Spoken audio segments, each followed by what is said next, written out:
Oh, thank God, a bonfire. Suddenly! What? Why do you torment me? When it comes to Souls-likes, we have seen a wide range of offerings, from a continuation of the high fantasy epics, all the way down to utter ridiculousness. Oh my God, this is ridiculous. Jesus Christ! But there is one other that for me slipped through the net after releasing in 2022. A Souls-like that actually really surprised me, being both at times utterly hilarious. Nice.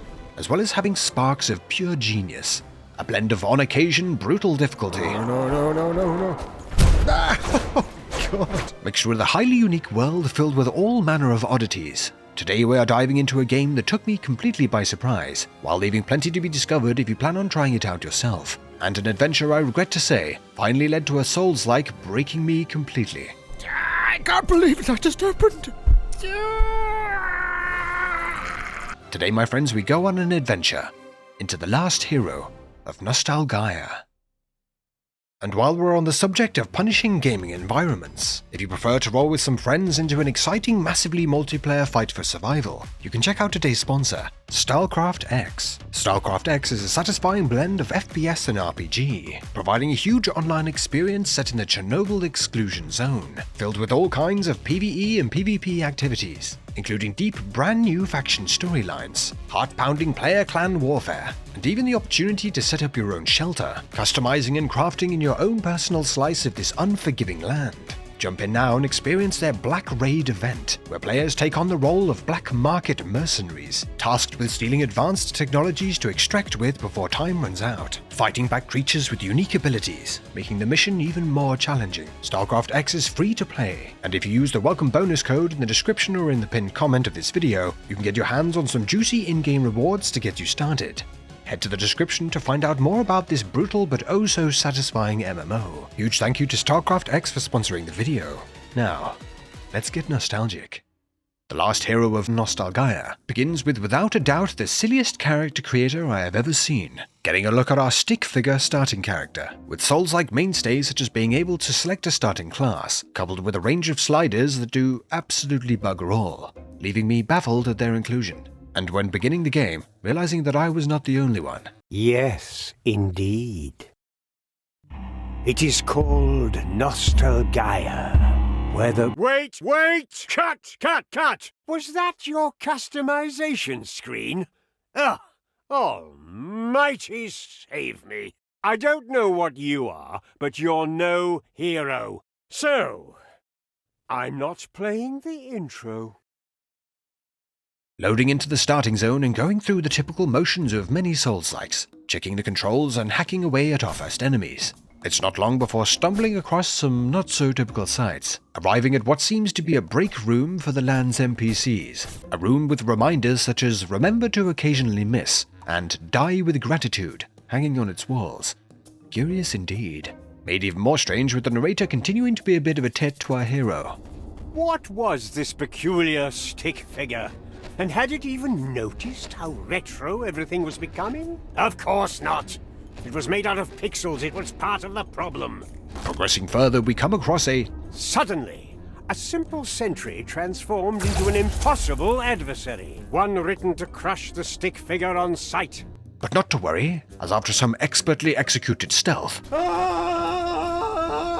we find the first of the bonfire stand-ins in a beacon, something that once again, the narrator is having a bit of a tantrum about. A beacon.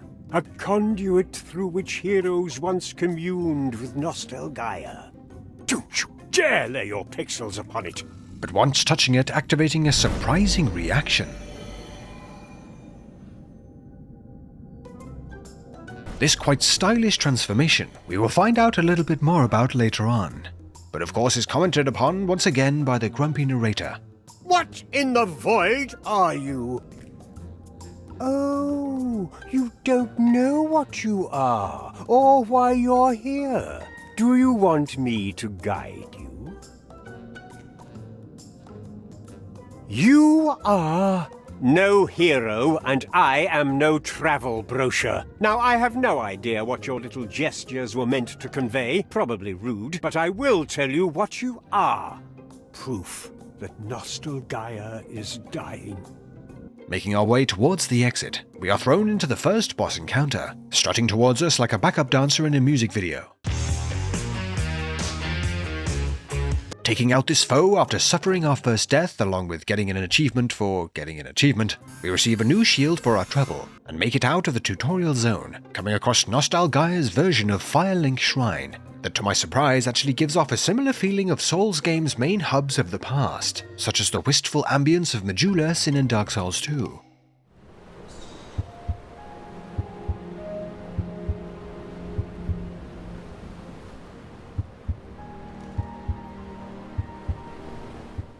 Speaking with the old man, we are introduced to one of Nostalgaia's own unique mechanics, seeing that most weapons and armor have with them a memory described in their item description that could be anywhere in the game's world, and that after tracking down the location, the item can be remembered, ridding it of its pixelation, enhancing its power and unlocking abilities. With this first one stating, "My wielder once thrust me into the heart of an old man," which can be remembered by simply standing in front of him, and not how I assumed it would work. Friends, beware. Naughty, naughty, naughty, naughty, naughty. Naughty. Picking up our first set of armor and still being berated by the surly narrator. The hero's journey, too arduous for its meager pixels, would prove a humorous spectacle. We make our way into the game's first main area of Oreshaft Village, taking out some enemies to level up, as well as trying to figure out if the messages left around the land are indeed, as with the Souls series' other players, or just the developers placing down silly jokes, such as one here blocking the door calling out bad game design. Oh, and if you're one of those that intentionally leave notes like this in Souls games in awkward locations, you are in fact a massive ballbag. Nostalgaia's combat system is a pretty like-for-like copy of its source material, but does have some nuances as we'll see a little later on with the magic system, an endeavor that led to a bit of a disaster. Light and heavy attacks with one- or two-handed weapons as well as parrying foes is possible, with the foes themselves at this early stage coming in the form of both small and armoured henchmen, as well as ranged enemies firing crossbows, and throwing what I like to call the pants-crapping debuff, hurling some kind of goo afflicting our hero with a very suspicious-looking walk to get out of range. Working through the town and getting some confirmation that the messages are indeed player-created. Ew. We come across a strange warrior who asks us to attack him, Hero. Hurt us. leading to a rather ominous message. Yes. Our bond begun.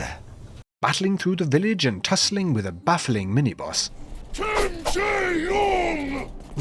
Well, I've got no idea what he's got to do with this. Just up from here, we meet a reoccurring character in the Reservoir of Pain. I'm the Reservoir of Pain. Pleasure to make your acquaintance. A genuinely terrifying sunburnt Pac-Man looking fellow, who reveals a bit about the game's plot, along with our first primary objective to hunt down the first of the three Great Ones.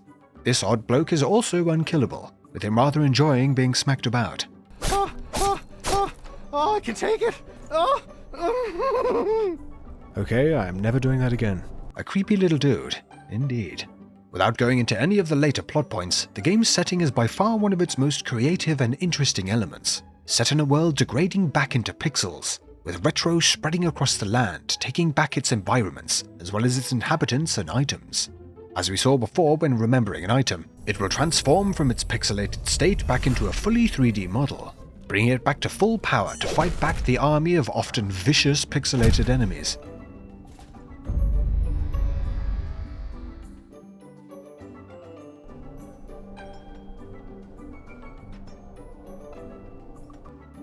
I need to speak to a manager immediately.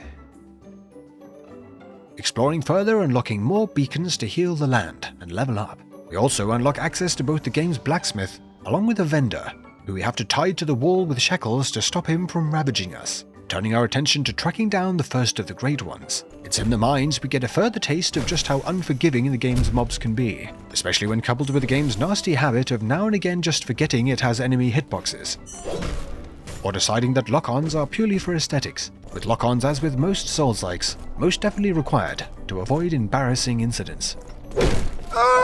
Not a constant issue, luckily, but definitely something when it comes to a big sword and strength builds especially, adds a bit of unwelcome challenge to its dungeons, Speaking of challenge, we come across the first of the 3 great ones, and are greeted once again by the curiously armored knight, who offers to help us in this upcoming battle, which for the first of the 3 is pretty easy, especially with his help, with this one also including a cheeky nod to FromSoft's additional phase fakeouts in some of its boss encounters.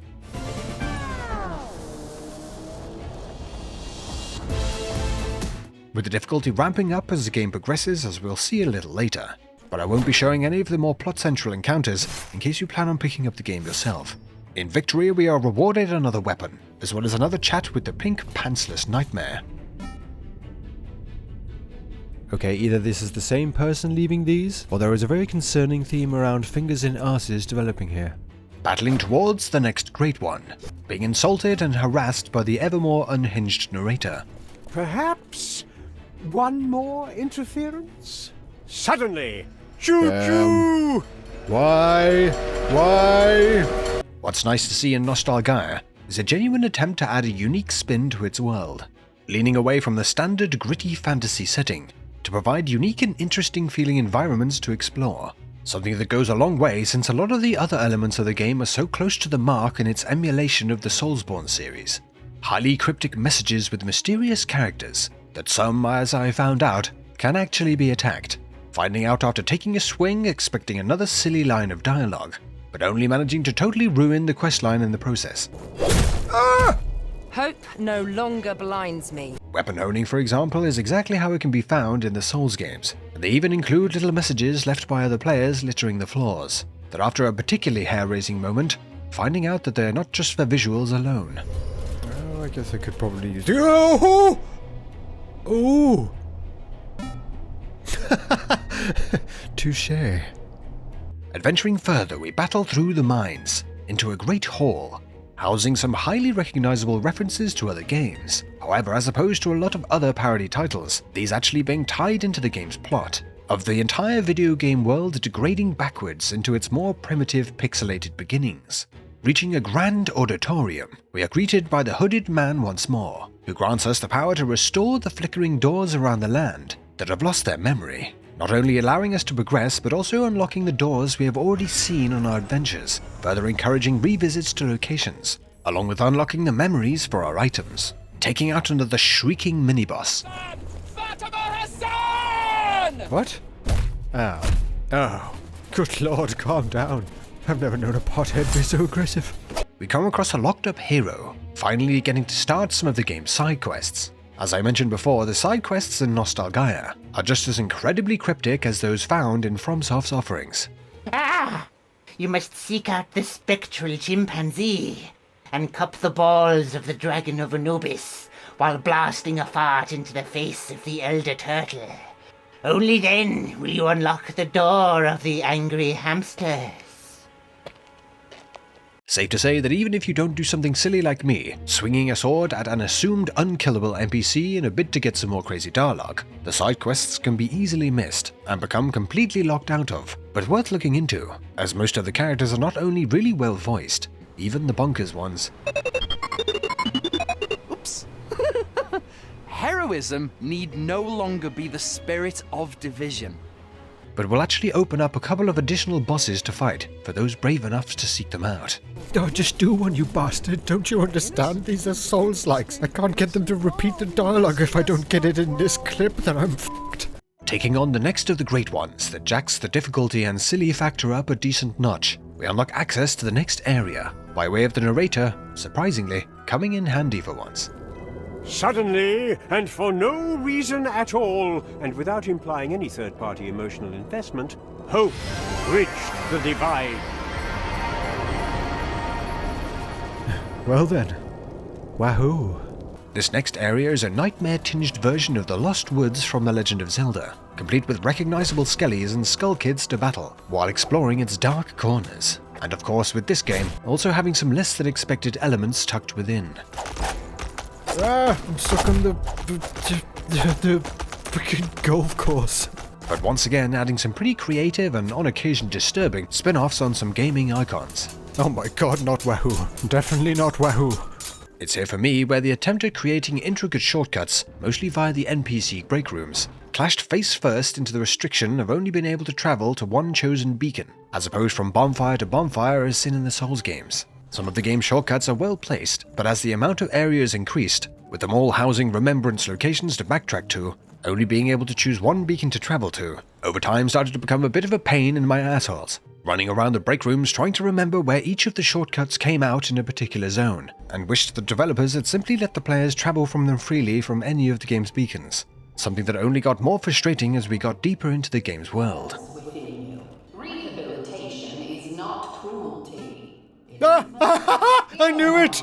Advancing further and getting access to quite an impressive amount of gear options, it was decided at this time to try out some of the game's magic, with a respec required to switch over to a caster build, an endeavor that turned out to be a bit of a disaster. Initially, the game did not allow for respecs at all, but has since been patched in, being able to track down one of the luckily already obtained tiny stick figures to reset stats and try out another mode of destruction, going for a magic scaling weapon, along with a number of spells dubbed codes to unleash hell, such as an exploding puppy for single target damage, sending chainmail to hit multiple enemies, and throwing magical knives to inflict debuffs. Nostalgaia, unlike some other Souls-likes, does not have a way of recharging magic uses, aside from getting more of the spellcasting items from dropped foes, with these drops being RNG. And without a strong scaling weapon, I found I was burning through my reserves of access required to cast spells, and had to make a number of trips to the vendor to buy more, while coming across even stronger foes. Oh god, I must escape. Oh, well then. Safe to say this was troubling, so I looked up where I might be able to find another respec token if things don't work out, to allow me to progress, which to my dismay I could not find anywhere online at all. Why am I doing such a crap amount of damage? I can't believe there's only one. You would have to start all over again. You idiot, why didn't you realize this could happen? This is worse than you trying to pronounce Descartes in the last video. That respec token could literally be anywhere. What are you going to do? There's nothing online. You total tit. Well, magic it is. Faced with the reality of the one remaining respec token being literally anywhere in the game, a vow was made to make this magic spec work no matter what the cost, to rise and become the mightiest spellcaster Nostalgaia has ever seen, beginning with loading up on access to smack down the land's foes, followed immediately by the game bugging out and no longer allowing me to buy in bulk, and in my confusion accidentally selling my entire stash's worth of magic uses, finishing off with the shop now for some reason being out of stock, even though I had just sold them literally hundreds of the things, with this now stopping me from buying any more for the rest of the entire game, as well as leaving me at a more than 200 magic deficit. I can't believe that just happened! A dire situation indeed, but helped at least a bit once we were able to infuse our weapon for a nice bump in magic scaling, to help with tackling the remainder of the game, with the remainder keeping up the interesting and fun to explore environments, but dialing back on the quirky moments somewhat, outside of the narrator continuing his quips and frequent bouts of ballbaggery. I am trained! Well then. Along with a quite ridiculous looking special ability to unlock later down the line. Okay.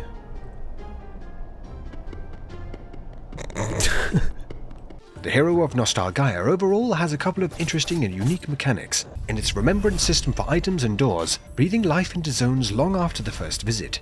Has some challenging sections, but nothing that would be too much of a hurdle for those who frequently play and enjoy Souls-likes. The game sticks so hard to so many of its source material's elements, it can feel a little bit all too familiar, along with it causing some frustration in its implementation of some of these elements, as explained earlier, endlessly running around its halls trying to find a way back to a particular area, for example. I have a distinct feeling this is not going to end well. Where Nostalgaia succeeds is in its environmental design and overall feeling of its world, pairing extremely well with the frankly genius idea of having a parody video game where the parodies themselves are woven into the game's plotline, and actually adds to the world building and the stories the game tells during its runtime, allowing for quite silly moments while still keeping the game's tone intact. Well, we all know what this is gonna say, don't we? You've got to be f***ing kidding me. I quite frankly was quite surprised playing through the game, with a runtime of around 12 hours, and very much a replayable experience for alternate builds or New Game Plus. I have to admit I really enjoyed exploring this much more unique feeling world and setting for a Souls-like, even if a lot of the other elements feel all too familiar. at half the price of most other offerings, most likely due to its runtime. If you're looking to scratch that challenging itch while getting a laugh or two, I would give this one a look, or take a look at a whole playlist of other hilarious games coming up now. Please drop the video a like if you enjoyed it, and subscribe for oh so much more. If you have any suggestions for interesting, nostalgic or bonkers games you would like to see covered on the channel, then let me know. Thank you to my patrons as always for helping to keep the content coming. I'm going to go and drink a cauldron of tea before beginning my community service to pay back my magic deficit, and I'll see you in the next one.